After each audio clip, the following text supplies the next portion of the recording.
하나님의 말씀 요한복음 13장 18절부터 30절까지 합독하십니다. 요한복음 13장 18절부터 30절까지 다 같이 합독하시겠습니다. 시작. 내가 너희를 다 가리켜 말하는 것이 아니라 내가 나의 택한 자들이 누구인지 알미라. 그러나 내 떡을 먹는 자가 내게 발꿈치를 들었다 한 성경이 응하게 하려는 것이니라. 지금부터 일이 이루기 전에 미리 너에게 이름은 일이 이룰 때에 내가 그인 줄 너희로 믿게 하려 함이로라. 내가 진실로 진실로 너희에게 이르노니 나를 보낸 자를 나를 영접하는 것이요 나를 영접하는 자는 나를 보내신 이를 영접하는 것이니라. 예수께서 이 말씀을 하시고 심령에 민망하여 증가하여 가라사대 내가 진실로 진실로 너희에게 이르노니 너희 중 하나가 나를 팔리라 하시니 제자들이 서로 보며 네게 대하여 말씀하시는지 의심하더라. 예수의 제자 중 하나 곧 그의 사랑하시는 자가 예수의 품에 의지하여 누웠는지라. 시몬 베드로가 머리짓을 하여 말하되 말씀하신 자가 누구인지 말하라 한데 그가 예수의 가슴에 그대로 의지하여 말하되 주여 누구오니까?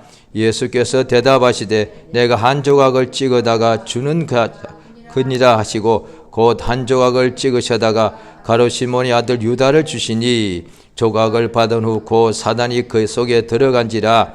이에 예수께서 유다에게 이르시되 내 하는 일을 속히 하라 하시니 이 말씀을 무슨 뜻으로 하셨는지 그 앉은 자 중에 아는 이가 없고 어떤 이들은 유다가 돈괴를 맡았으므로 명절에 우리의 쓸 물건을 사라 하시는지 혹 가난한 자들에게 무엇을 주라 하시는 줄로 생각하더라. 유다가 그 조각을 받고 곧 나가니 밤이러라. 아멘.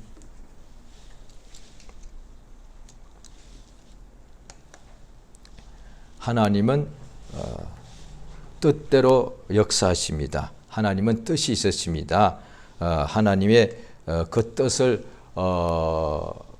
같은다는데 영어로 하면 그냥 의지입니다. 그러니까 뜻, 우리 한자말로 우리 순우리말로는 뜻이라고 하고 그것을 한자말로는 의도, 의지 이렇게 씁니다. 다 뜻이란 것입니다. 하나님께서 그 뜻대로 하나님의 의지대로 모든 것을 일하십니다. 그러니까 하나님께서 더 감정이 있으십니다. 하나님께서 먼저 감정이 있으시고 우리 인간에게도 그런 온전한 인격을 만들어 주시죠. 그러니까 하나님에게 감정이 있죠. 그래서 하나님께서 한탄하시기도 하고 그렇습니다. 그런데 하나님께서 그 감정대로 모든 일을 하시는 것이 아니라 그가 먼저 뜻을 정하시고 뜻대로 일을 하십니다. 그래야 하나님께서 우리 인간들에게도 하나님의 뜻을 알려주시는데 그것이 명령이 됩니다. 그래서 그 명령을 받을 수 있도록 우리에게 은혜를 주시고 또 그 명령을 받은 사람들이 하나님의 뜻대로 그 뜻을 아는 사람은 또한 하나님의 뜻을 받아들여서 안다는 것은 인간도 뜻이 있기 때문에 하나님의 뜻을 받아들이면 자기 뜻이 된다는 거죠. 하나님의 뜻을 받아들이지 않으면 각각 자기 뜻이 있지요. 그런데 하나님의 뜻을 받아들이면 그러니까 자기가 하나님의 내 뜻대로 더 이상 하지 아니하고 하나님의 뜻대로 하겠다 하는 역사가 나타난다는 거예요. 그러니까 오늘 본문에 보시면은 우리 예수님께서 제자들의 발을 씻기시고 난 후에 또 그 다음에 마지막 떡과 또 포도주를 이렇게 드시면서 말씀하시기를 내 떡을 먹는 자가 내게 발꿈치를 들었다 성경이 이루어지는데 너희 중에 하나가 나를 팔 것이다 라고 말씀하십니다. 예수님께서 이 말씀을 하지 않아도 예수님은 알 수 있고 알고 계시고 이 말씀을 하지 않아도 가룟 유다는 어차피 예수를 이미 팔기로 다 약속까지 했다 이 말이죠. 그런데 이렇게 말씀하신 까닭은 예수께서 예수님 자신이나 또 어떤 유다 예수께서 자신을 위해서 말씀하신 것이 아니라 12사도에게 예수님이 알고 있다는 것을 지금 말씀해 주시는 것입니다. 그 여기 보면은 19절에 보면은 내가 미리 너에게 이런 것은 일이 이룰 때에 내가 그인 줄 너희로 알게 하기 위해서다. 예수께서 이미 알고 계시는 것이고 또 그 다음에 이미 구약에 예언되어 있는 대로 시편에 내게 발꿈치를 들었다. 내 떡을 먹는 자가 할 때 이 나가 누구냐는 거예요. 그 예수님에 대해서 말씀하시는 것인 줄 예수께서 알려주십니다. 바로 시편에 나와 있는 바로 이 구절이 내게 대하여 하는 것이다 라고 알려주시는 것이죠. 그러면서 너희 중에 예수님의 떡을 같이 먹는 자 중에 하나가 발꿈치를 들었다. 배반하여 판다고 미리 말씀해 주십니다. 그런데 예수님이 이렇게 말씀하시면 12사도 그 중에서 또 가룟 유다를 위해서도 말씀하신 것이라고도 볼 수가 있습니다. 왜냐하니 유다가 예수님이 이렇게 말씀하는 순간에 얼마나 놀랐겠습니까? 깜짝 놀랐겠죠. 예수께서 너 나 팔 줄 내가 알고 있다는 거예요. 이미 아직 판 건 아니죠. 예수님을 이제 팔기 위하여 대제사장을 몰래 찾아가서 이미 이렇게 약속한 것을 다 알고 있다는 거예요. 우리 보통 보십시오. 사람들이 뭐 가족이나 이웃이나 자그마 뭐 어떠니 하다가 어떤 사람이 뭔가 몰래 조금 안 좋은 일을 하려고 하고 있다가 갑자기 한 사람이 엄마 아빠가 이를테면 그런 짓 남의 것을 그냥 훔치고 그러면 안 돼. 그러니까 부모가 모르면서도 일부러 알고 있으면서 모르는 척하면서 아이로 하여금 그만둘 수 있도록 그 마음에 지금 뭔가 훔치려고 하고 있는 계획이 있는데 그것을 포기할 수 있도록. 왜냐하니 훔치고 하는 것은 몰래 하는 거니까, 도둑질하는 것은 주인이 없을 때 몰래 하는 거니까 주인이 알면은 도적이 오지 않는다. 예수께서도 도적이 어느 경점에 집을 뚫고 들어올지를 알고 주인이 미리 대비하면은 도적이 올 수가 없지 않습니까? 예, 그렇게 말씀하신 것 같이 그 사람이 말이지 속이고 그러면 안 되지. 훔치고 그건 나쁜 짓이요. 내가 옛날에 어떤 사람 봤는데 말이지 훔치다가 그만 경찰한테 잡혀가지고 혼난 적이 있지. 그러면 그런 일을 하고 있던 아이 마음이 뜨끔해가지고 놀래가지고 엄마 아빠가 알고 있나? 이렇게 그래서 얼굴을 막 눈을 쳐다보지 못한다든지 아니면 마음이 약한 날 그때 미리 그냥 자백하지 않습니까? 아빠, 엄마 죄송해요. 사실 제가 그러려고 그랬는데요. 그게 제가 하고 싶어서 그런 것이 아니라 친구가 이렇게 하자고 해서 이게 다 이런 식으로 말해요. 예수가 딱 말하면 유다가 놀래가지고 얼굴이 벌개져서 그냥 막 예수님 눈길을 피하면서 큰일 난 예수님 알아차렸네. 그러면 어떻게 하지 말아야지 한다든지 보통은 그렇게 합니다. 사람이 반응은 아니면 예수님 죄송합니다. 제가 순간에 제가 뭐가 씌었네요. 그래서 예수님 제가 왜 갑자기 이런 생각을 하였는지 예수의 용서해 달라고 보통 이렇게 나옵니다. 이게 정상. 그런데 이렇게 말했는데도 저 가룟 유다에게 어떻게 보면 제 생각입니다. 가룟 유다에게 한 번 더 기회를 주신 거예요. 내가 너 하는 줄 알고 있다. 아직도 예수를 완전히 배반하지도 않았고 팔지도 않았단 말이에요. 팔려는 계획을 가지고 있었지만 아직 완전히 배반한 게 아니에요. 그러니까 마지막까지도 이 순간에도 그가 안 갈 수 있다는 거예요. 그 순간에 주님 용서해달라고 했다면 그 다음에 예수님께 베드로가 사랑하는 제자 아마 사도 요한이겠죠. 예수 품에 의지하 있는 제자에게 누군지 여쭤봐라 하니까 누굽니까 예수님 하니까 내가 조각을 찍어다 주는 그 사람이 그렇다. 그러니까 그때까지도 예수님이 알고 있는데 이 사람이 지금 돌이키지 않는 거예요. 딱 그때까지 자기 마음에 있는 것을 주님이 아시고 이제 찍어주니까 그때 여기서는 사단이 들어갔다고 되는 거예요. 그러면서 예수께서 너 배반하라고 하지 않았습니다. 다 있는 너 할 일을 속히 하라. 그러니까 분명히 나옵니다. 다른 제자들은 제가 동계를 맡았기 때문에 음식을 사러 가는가? 가난한 제자에 가는가? 그럴 수 있단 말이죠. 그 예수님이 할 일을 속히 하라고 했으니까 그 순간에 나가가지고 가난한 자들에게 도와주면 얼마나 좋았겠습니까? 너 할 일을 하라고 했을 때 예수님이 이렇게 말했지 팔아라고 한 적 없거든. 배신하라고 한 적 없습니다.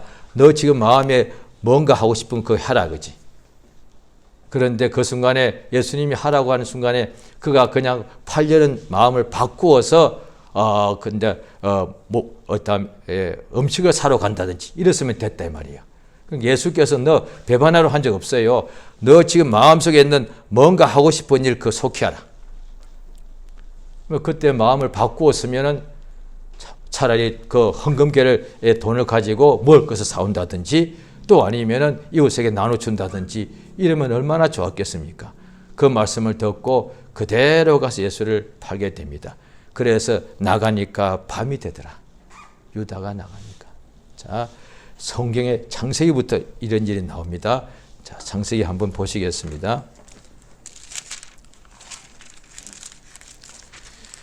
자, 창세기 4장입니다. 사실 가인과 아벨은 뭐 아담과 하와의 바로 아들이니까 거의 인류의 가장 초기에 일어난 일이라고 봐야 되겠죠. 이때 가인과 아벨이 하나님께 제물을 삼아 하나님께 드렸습니다. 그런데 하나님께서 4장 4절에 아벨도 드렸는데 아벨과 그 제물에 연락했으나 가인과 그 제물에 연락지 아니하신지라. 자, 보십시오. 제물만 연락하지 않은 것이 아니라 가인을 연락하지 않은 거예요. 그러니까 자세히 보면은, 그러니까 사람들이 보면은 양이기 때문에 받았고 그 다음에 그냥 곡식이기 때문에 안 받았다고 그랬는데 아닙니다. 아벨이 연락하니까 아벨이 하나님 보시기에 온전했기 때문에 아벨에 드리는 제물도 받으신 거고, 가인이 온전치 않았는데 그 가인이 드리는 제물도 역시 연락되지 않은 거예요. 그래서 가인과 그 제물에 연락지 아니하신지라. 오늘날 우리도 똑같습니다. 이를테면 나의 예배가 상달됐다는 것은 하나님이 나를 받으셨다는 거예요. 그게 그 뜻이 됩니다. 그러니까 나는 안 받고 나의 예물은 받는다. 이게 앞뒤가 안 맞는 거잖아요. 또 나는 받는데 나는 안 받고 나의 예물은 받거나 나는 받고 나의 예물은 안 받다. 이것도 앞뒤 안 맞는 거다 말이죠. 왜냐하니 믿음으로 한 것이니까. 먼저 하나님 명령 받고 아브라함이 믿고 그 다음에 행동으로 옮겼단 말이죠. 그 행동이 그의 믿음에 대한 열매죠. 그러니까 믿음과 행함은 하나다 이 말이죠. 그러니까 하나님이 나를 연락했으면 내가 드리는 예물도 연락하신다는 거예요. 그 믿음의 예물이니까 그렇게 되는 것이죠. 그런데 하나님께서 가인과 그 예물은 받지 않으니까 보십시오. 가인이 역시 하나님이 안 받으신 이유가 있죠. 심히 분하여 안색이 변하더라. 자, 그때 보십시오. 6절 같이 읽습니다. 시작. 여호와께서 가인에게 이르시되 내가 분하여 하면 어찌미며 안색이 변하면 어찌미냐. 7절입니다. 내가 선을 행하면 어찌 낯을 들지 못하겠느냐. 선을 행치 아니하면 죄가 문에 엎드리느니라. 죄의 소원은 내게 있으나 너는 죄를 다스릴지니라 하고 한 것이 하나님의 명령이에요. 기회를 줬습니다. 그 다음 절에 보면은 가인이 동생을 쳐 죽이니라. 하나님이 미리 아신 거예요. 그러니까 가인은 자기의 재물이 하나님께 상달되지 않으므로 지금 화가 굉장히 나 있는데 아마 그 순간부터 나 동생 죽여야지 하지 않았을지도 모릅니다. 자우가 그 마음에 지금 뭔가 막 화가 나 있는 거야. 그런데 그때부터 이미 동생 저건 내가 죽일까 할 수도 있죠. 그런데 그것이 하나님께 대한 화든지 동생도 죽이자 같이 있든지 간에 지금 마음에 지금 죄의 소원이 죄를 하고 싶은 그 마음의 욕심이 먼저 있더란 거예요. 그러니까 죄를 열매 맺는 것은 행동, 말과 행동으로 나타나는 것이고 그것이 눈에 보이는 불순종이고 범죄한 것이고, 그런데 그 죄가 행동으로 열매 맺기 전에는 먼저 마음속에 그 사람의 마음속에 소원이 있더란 거예요. 죄를 범하고자 하는, 죄를 짓고자 하는 원하는 것이 있더란 거예요. 그래서 바울 선생도 로마서 7장에 보면은 내가 원하는 것은 선을 행하고 싶은데 도리어 내가 원치 아니하는 이 죄를 내가 범하게 되더라. 이렇게 되는 거예요. 그러니까 분명히 내가 원치 않는데도 어떻게 죄를 범하는가? 그래서 이것은 내 육체가 원하는 것이기 때문에 내 육체에는 선한 것이 없는 줄 알았다. 그래서 내가 남한테 복음을 전하고 교회를 엄청나게 많이 세우고 주의 일을 큰 하고 난 후에 내 몸을 쳐서 복종시키지 아니하면은 나도 상이 없다. 버림이 된단 말이에요. 그러니까 하나님께서 분명히 알려주십니다. 죄의 소원은 아담과 하와의 아들이니까 가인도 아벨도 죄의 소원이 너의 마음속에 있단 말이에요. 그런데 그 죄를 네가 다스리라. 그 명령이니까 그 명령을 제대로 받아들였으면 죄를 다스렸겠죠. 명령이니까. 그런데 그 명령을 하나님의 죄를 분명히 다스리라. 너 동생을 죽이려는 혹시 죄 속에 있다면 그걸 행하라가 아니에요. 그 죄의 소원을 네가 이기라고 말씀했는데 그 명령을 받아들이지 않은 거죠. 그 결과 바로 다음날 아니면 며칠 후 얼마 후에 들에 있을 때 자기 친동생을 자기가 돌로 쳐서 죽여요.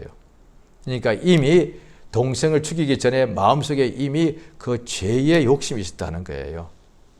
그러니까 우리 하나님께서 그걸 알려주는 이 가룟 유다가 자 오늘 또 요한복음 12장을 보시게 되면요.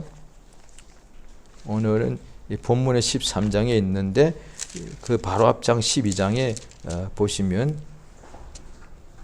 자 12장 이 학류를 어찌하여 300데나리온에 팔아 가난한 자들에게 주지 아니했느냐라고 가룟 유다가 요한복음 12장 5절에 말합니다. 자, 6절 같이 읽습니다. 시작. 이렇게 말하면 가난한 자들을 생각함이 아니요 저는 도적이라 돈괴를 맞고 거기 넣는 것을 훔쳐감이라라.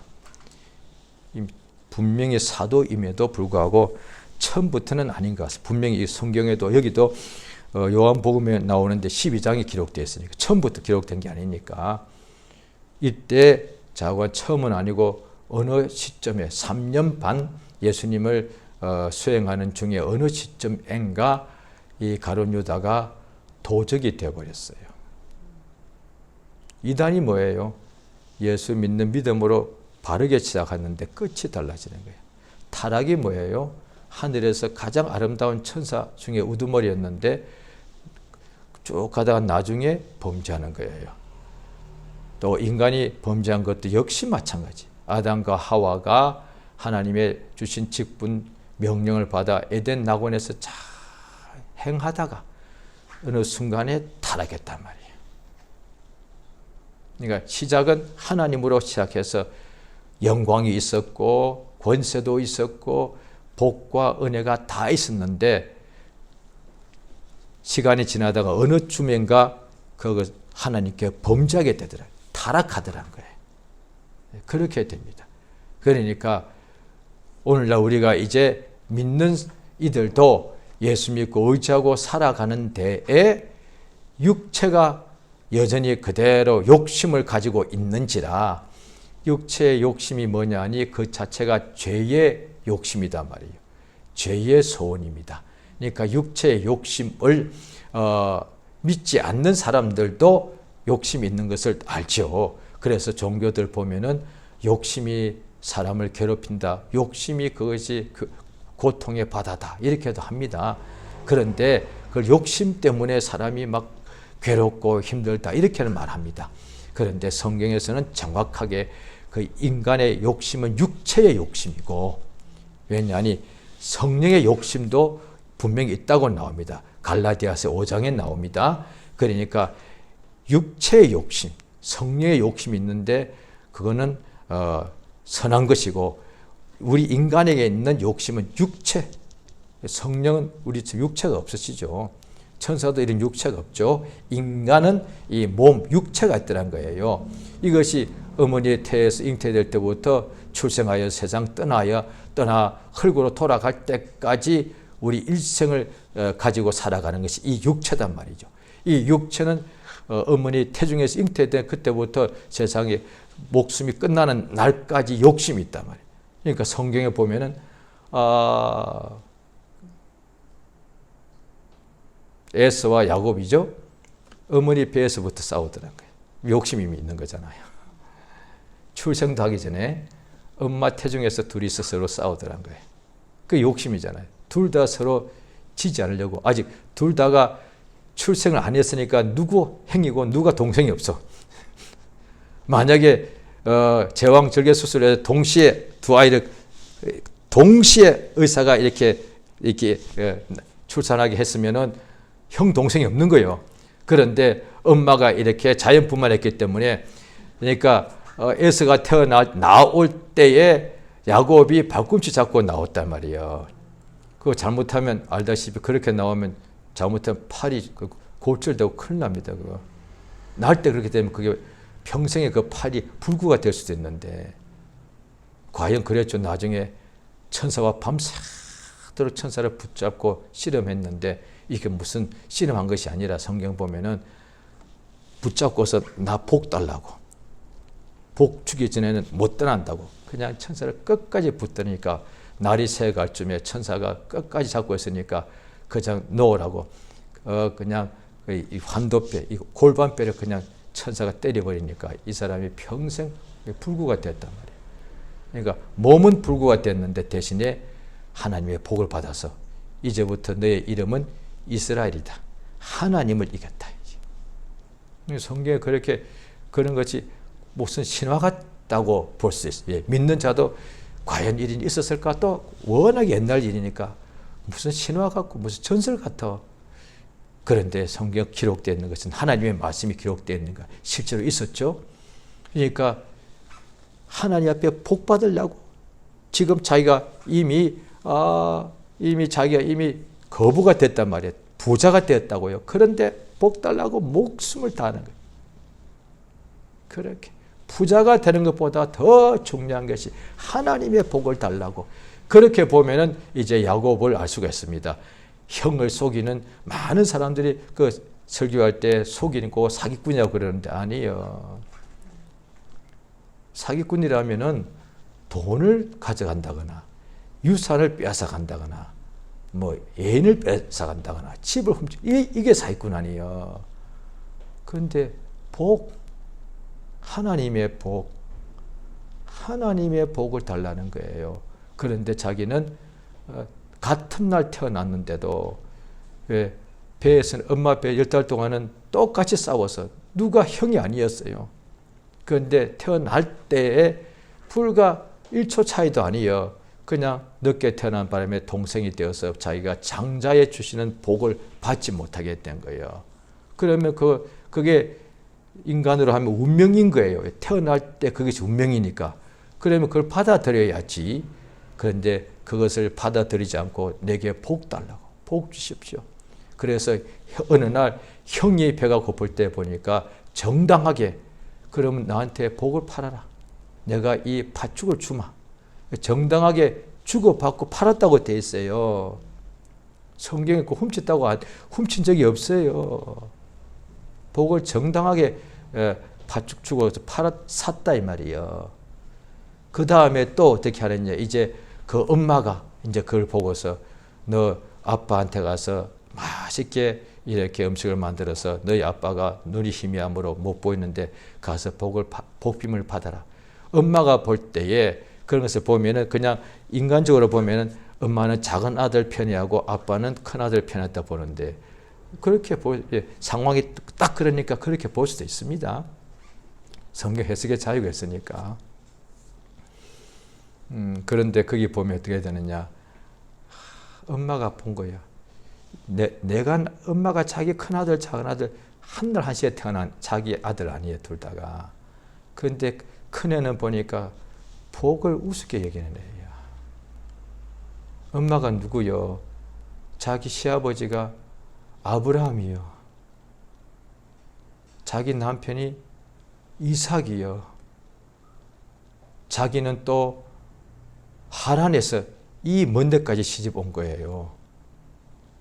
그리고 와서 자기가 얼마나 귀에 따갑도록 듣지 않았겠어요? 자기가 오기 전부터 여기 들었을 거예요. 왜냐하니 아브라함의 아브라함의 조카니까 하란에서부터 너의 삼촌이 멀리 갔다. 그걸 수도 없이 들었을 거단 말이에요. 그런데 여기 와서 하나님의 그 명령 받고 온 것을 알게 된 것이죠. 그러니까 자기 시아버지가 얼마나 하나님의 복을 받았는지, 그 아버지가 왜 말 안 해줬겠습니까? 시아버지가 참으로 나쁘로 하나님께서 복의 근원이 된다 하였고, 너의 남편 이삭을 내가 그 아이가 열 몇 살 때 하나님께서 내게 번제로 바치라고 그랬다. 그 이야기하지 않았겠어요? 안 했더라도 이삭이 했을 거예요. 여보, 네, 옛날에 이런 일이 있었지. 우리 아빠가 글쎄 나를 갖다가 어느 날 산에 데려가더니 묶어놓고 그냥 칼을 뽑아가지고 나를 그냥 단번에 죽이려고 하더라. 이렇게 하지 않았겠어요? 그런데 그 얘기 들었단 말이에요. 그러니까 적어도 이 에서와 야곱의 엄마는 하나님에 대한 복을 알고 있었던 거예요. 그런데 그 복이 당연히 합당한 자에게 유산이 되어야죠. 믿음으로. 그런데 아브라함의 그 믿음의 역사가 그 주시는 복이 이삭에게 이어졌는데, 이삭에서부터 이제 에서로 가야 마땅한데 에서는 그 복은 별로 중시하지 않는 거예요. 그래서 하나님께서 이미 아시고, 태중에 있을 때부터 아시고 야곱에게로 주님이 역사하시는 거죠. 그럴 때 그걸 하나님께서 그 엄마를 통해서 역사하신 거예요. 가서 이제 아빠한테 가서 복빔을 받아라, 이렇게 된 거예요. 하나님께서는 복을 줄 자에게 복을 주시는 거예요. 왜냐하니 하나님은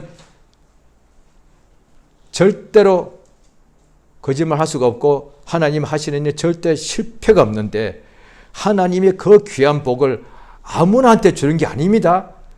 우리 예수님께서 빈들에서 떡 5개와 물고기 2마리로 사람을 수천 명 먹이고 난 후에도 남은 것 없이 거두어라, 남기지 말라 그랬습니다. 그 떡인데 그거 그냥 떡일 뿐이잖아요. 그런데도 남기지 말라고 다 거두었습니다. 하나님께서 그 떡보다 훨씬 귀한 하나님의 복을 주시는데, 하나님께서 이 사람한테나 저 사람한테나 아무렇게나 주시는 분이 아니다 이 말이에요. 하나님은 반드시 주실 자에게 주십니다. 주실 자가 누구냐? 심령이 가난한 자가 복이 있는 거 아니에요. 사모하는 자에게 복을 주시는 거예요. 뭘 사모하는 자? 복을 사모하는 자에게 복을 주시는 거예요. 은혜를 원하는 자에게 은혜 주시고, 눈뜨기 원하는 자에게 눈뜨게 해주시고, 그렇죠? 성령을 원하시는 자에게 성령을 선물로 주시고, 또 하나님은 그렇게 역사하십니다. 하나님께서 우리에게 의지를 주시기 때문에 그 의지 가지고 하나님의 의지, 명령을 받아서 그것을 내가 행할 수 있도록 우리에게 선택할 수 있는 능력을 주신 거단 말이죠. 의지가. 그래서 이 자기 마음속에 이미 예수께서 가룟 유다가 벌써부터 이 헌금을 맡은, 오늘날 치면 재정위원인데, 교회에서 재정위원이 제일 중요하죠. 교회 모든 재정을 다 관리하는 사람이니까. 그런데 거기서 돈을 조금씩 훔쳐서 자기 것을 훔쳐갔다고 됐다는 것은 그 돈을 임의로 가지고 가서 어떤 사람한테 나누어 준 것이 아니라 자기 것으로 가져갔다는 거예요. 그런데 성경 아무리 봐도 사도가 돈을 왜 가져가야 될 필요가 있냐 말이에요. 예수님하고 같이 살아가는데, 예수께서 알아서 식사도 다 함께 해주시고, 또 따라온 여러 부녀들이 다 공개해 주고, 또 잠잘 곳도 주님이 항상 같이 가기 때문에 주님은 좋은 잠자리 드무시고 12명은 밖에다가 잠자게 한 것이 아니라 항상 주님과 함께 잠을 잤기 때문에 주님이 먹는 것 12명 같이 똑같은 음식을 먹었단 말이에요. 주님과 함께 할 때 12사도들이 처음에 부모, 형제, 전토, 목숨을 다 버리고 예수를 따라왔기 때문에 이제 예수를 버리지 않는 한은 다시 돈을 의지할 필요가 없단 말이죠. 그런데 예수를 따라다니고 예수님을 같이 모시고 다니면서도 왜 돈을 자기가 가져가는 말이에요. 지금 현재 돈을 가져갈 돈이 필요가 없잖아요. 지금은. 왜? 이 동계를 막고 있기 때문에 굶주릴 필요도 없고 다 항상 함께하기 때문에 돈을 자기 막고 있으니까 아무 문제가 없어. 그런데 그 돈을 자기 집을 살 일도 없고 자기 가족한테로 가지도 않을 것이고 자기가 뭐 개인적으로 뭘 하지도 않을 건데 왜 돈을 가지고 갔냐 이 말이야. 그러니까 이미 도적이 된 거예요. 그럼 예수께서 그가 이때 예수를 팔 때까지 차도 몇 주, 몇 달, 뭐 1년의 시간이 있을 수 있습니다. 예수님 몰랐겠습니까? 계속 보시고서 말씀을 그 사이에 얼마나 많이 유다가 듣게 했겠습니까? 그러니까 돌이킬 수 있도록 자꾸 기회 주는 것이죠. 그러니까 예수께서 시몬 베드로에게도 말씀하십니다. 내가 널 위해서 기도하였는데 돌이킨 후에 너의 형제들을 굳게 하라. 분명히 예수께서 돌이키라고 그냥 미리 말씀만 하시지 강제로 돌이키게 하지 않았습니다. 베드로가 예수를 3번 부인하고 난 후에 그 다음에 닭이 우는 소리를 듣고 난 후에 예수의 말씀하심이 생각이 나서 심히 통곡하더라. 그 돌이키는 거예요. 심히 통곡하더라. 아니면 그냥 에이 끝났어. 예수는 어차피 이제 죽는 거니까 그냥 차라리 그냥 이왕 예수 3번 부인한 거 그냥 자기 그냥 고향으로 가면 될 것 아니에요. 예수가 이제 몇 시간 후에 또 십자가 죽으셨으니까. 그러니까 돌이킨 것을 알 수 있죠. 왜? 돌아가시고 난 후에도 집으로 안 가고 같이 12명이 11명이 모였더라는 거예요.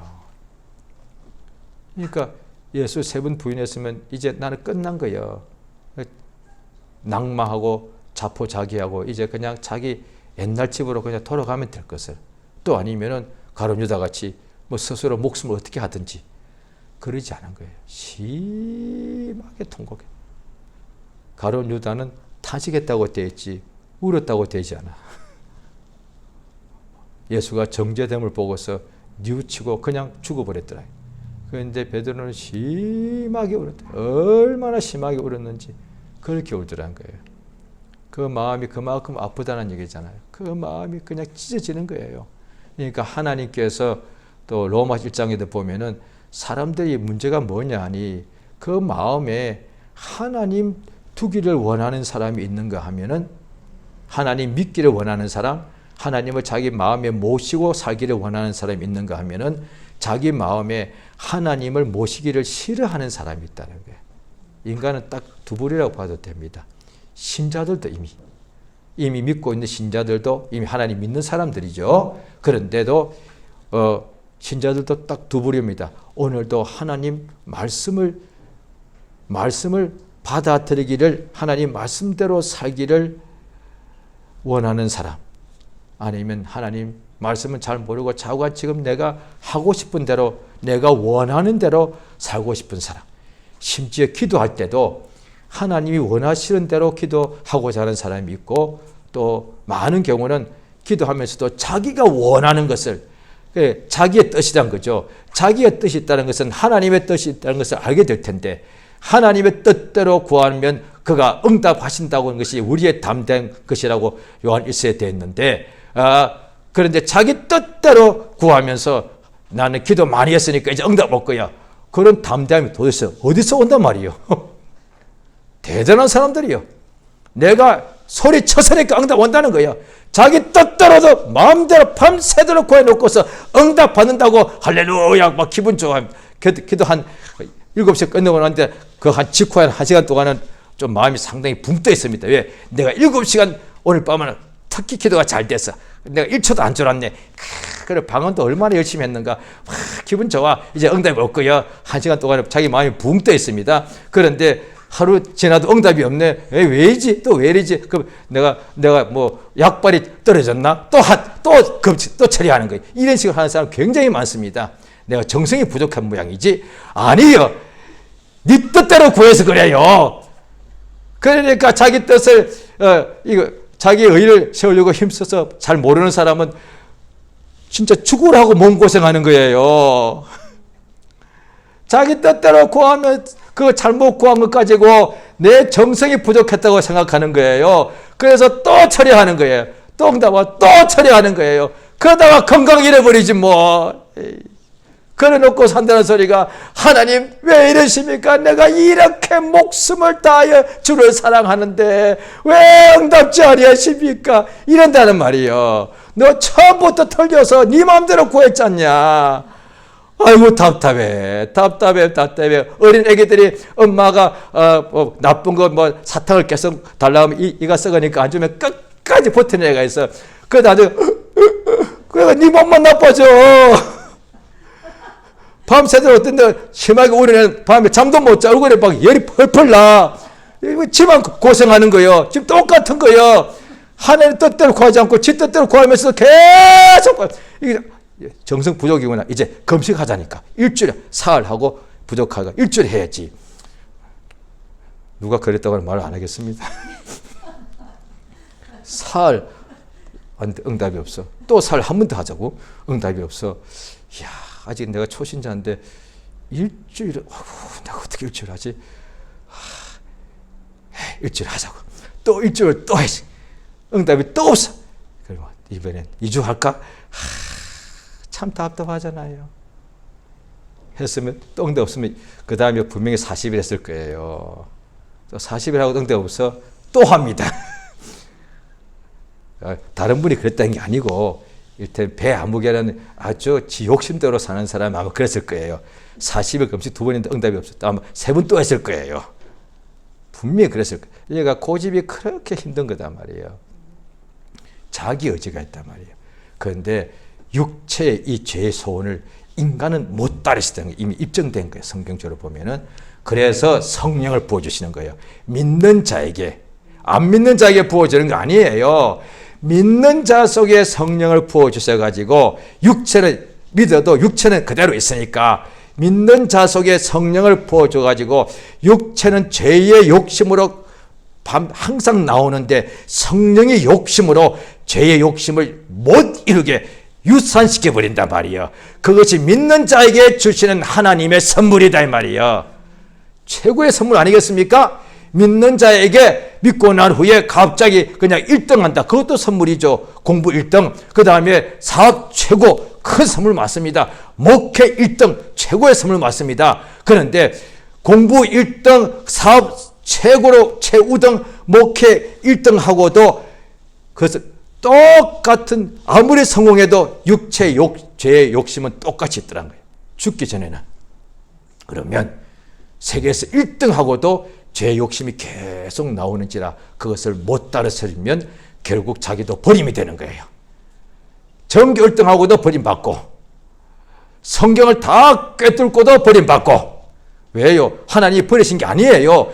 자기가 죄의 욕심을 자꾸 결국은 죄를 행하기, 범죄하기 때문에 그렇다 이 말이에요. 저로부터 멀리 떨어져 나가니까 하나님이 버리시는 게 아니에요. 오늘날 은혜 시대는 자기가 하나님의 손이 짧아서 구원하지 못하는 것이 아니라 너희가 죄로 범해서 나로부터 멀어져 갔다는 거예요.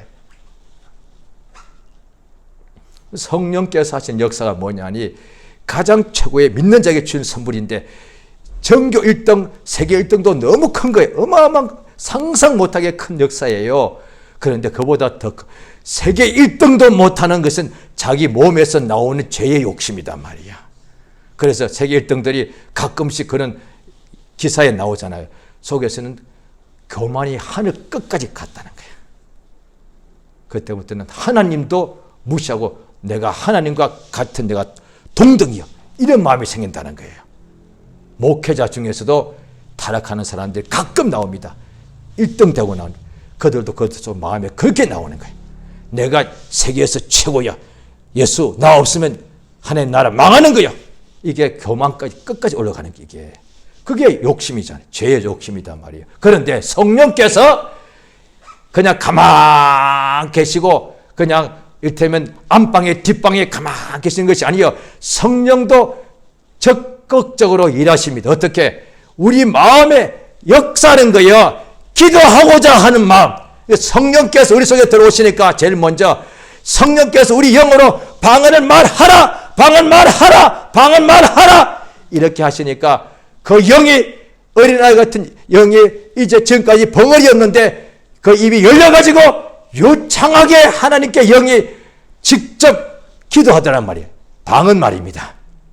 성령께서 이 속에서 육체의 욕심은 나 기도하기 싫어, 잠자고 싶어. 그런데 성령의 감동은 기도 더 하자, 기도하자. 육체의 욕심은 이러다가 내가 죽을지도 몰라. 성령 역사는 죽을지라도 나 주의 뜻대로 살리라. 이런 마음이 계속 드는 거예요. 그 강력한 역사가 보통 다 몸 밖에서 뭐 갑자기 막 시커먼 구름 속에 햇빛이 촥 내려쬐는 이런 역사가 아니에요.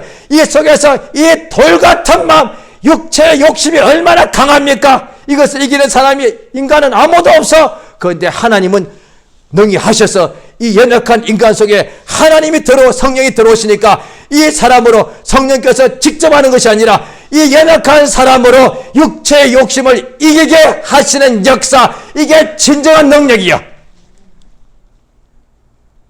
하나님께서 원하시면 마귀 그냥 밟아버리는 거 아무것도 아니에요. 그런데 마귀의 완전히 밥이었고 마귀의 완전히 지배받았더니 연약한 인간을 믿게 하여서 성령의 감동으로 이 연약한 인간으로 마귀를 밟게 하시는 거예요. 이게 진짜 역사단 말이에요. 그것이 신약시대에 이루어지고 있는, 이게 얼마나 큰 은혜냐 말이에요. 그러니까 바울 선생과 또 이렇게 완악한 나도 죄인의 교수였는데 은혜가 넘쳐나서 내가 누구보다도 더 많이 수고하였는데 내가 아니요 내 속에 있는 하나님의 은혜다. 그게 뭐냐니 성령 역사다 이 말이죠. 나는 결코 이제 정잠이 없다. 내 생명의 성령의 법이 죄와 사망의 법에서 나를 우리를 해방하였기 때문이다. 그래서 또한 또 다른 데서 우리가 세월을 낭비할 수도 있다는 거예요. 다시 에베소 교인같이 술도 취할 수 있다는 거예요. 그러지 말고 이제 마음을 새롭게 하라. 너의 마음을 하나님이 강제로 하는 것이 아니에요. 네가 돌이키라는 거예요. 하나님의 명령은 돌아오라는 것이고 돌이키라는 명령이고 하나님 강제로 이렇게 끌고 오지 않습니다. 명령만 하십니다. 돌아오너라. 그 말씀을 듣고 내가 돌아가리라. 이거는 내가 하는 것이단 말이야. 내가 저 앞에 의지하리라. 무릎 꿇으리라. 내가 예수 이름을 내가 부르리라. 내 평생에 예수 이름으로 내가 쉬지 말고 끼어서 기도하리라. 성령으로 내 안에서 쉬지 않고 나를 감동하시고 성령의 소욕이 내 속에서 끊이지 않고 계속 나를 몰아가시는 역사가 이루어지게 해 주시옵소서. 이 시간 기도하십니다. 예수 이름을 한번 크게 부르고 주 앞에 간절한 심령으로 참으로 합심해서 기도하시겠습니다. 예수여 인도하시고 도우시기 원합니다. 하나님의 성령으로 감동하여 주시옵소서. 하나님 아버지의 진실로 도와주시기를 원합니다. 하나님의 성령으로 인도하여 주시옵소서.